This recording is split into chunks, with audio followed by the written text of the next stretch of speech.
त्यांची कीर्ती बेफाम बाल्या बाल्यानं फुटला घाम बाल्या बाल्यानं फुटला घाम याला कोण घालील हे सण तर बारी पुस्तिक बेगम बडी बेगम म्हणजे अली आदिलशाहची आई बरं का.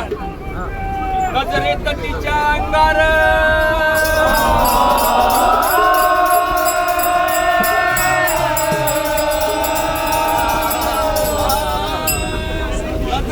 तिच्या अंगार दरबार झाला पगार कुणी घेईना पुढाकार साऱ्यांनीच मानली हार. इतक्यात अचानक एक सरदार उठला. हम लाएंगे शिवाजी को आणि त्यानं वेढा उचलला. त्याचं नाव अफजल खान.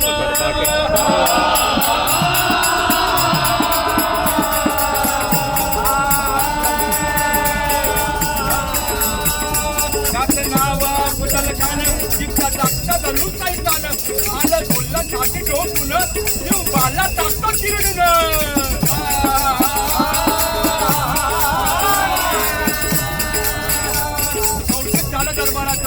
निघाला मोठ्या गुरमीत त्याचं घोड जड पायदळ त्याचं घोड जड पायदळ औदा फाटात नाही बसतळ अंगी दहा तीर्थ बळ पानाला टापे छळ माझे त्याला शिर्डी एसटीत खानाची सेना निघाली. गावात उठली एवढं उद्ध्वस्त गेली. आया बहिणींची अब्रू लुटली. कोण रोखणार आहे वादळ. आता जीवाचं काही खरं नाही. मोगल इकडं आणि निजाम तिकडं पलीकडे इंग्रज जो तो बोलू लागला. राजाची सेना मुठे भरा कानाला कसा टोपणार काय लढवावा हुंडणार चिंतेचा पंत सरदार. पण आई जिजाऊ काय म्हणाल्या.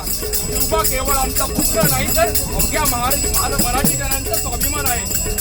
या मातेने आपला पुत्र गमावला तरी बेअत्तर परंतु त्याड पळून जाऊन मराठी मुलकाचा स्वाभिमान गमावता कामा नये. अशा वाघिणीचा तो छावा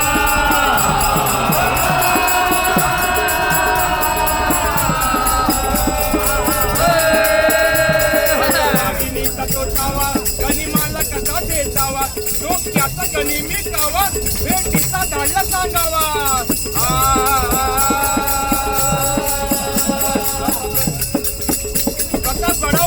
प्रतापगडावर आमने सामने भेटीला सांगावा. खानानं असंच कबूल केला.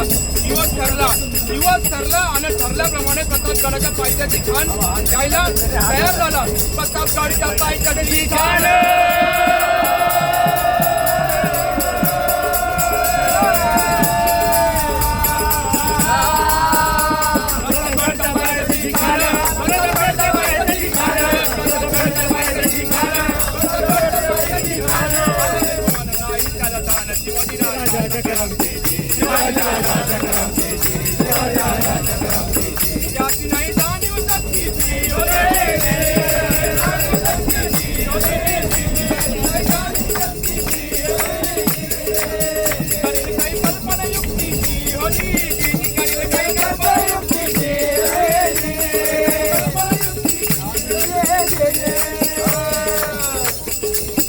भेटीसाठी महाराजांनी एक शानदार सामियाना उभारला होता. भेटीसाठी शान उभारला.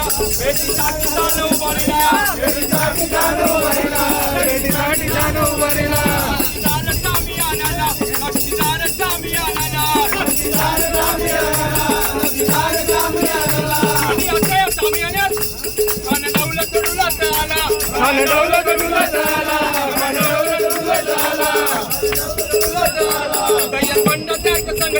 सय्यद बंडा त्यांच्या संगतीला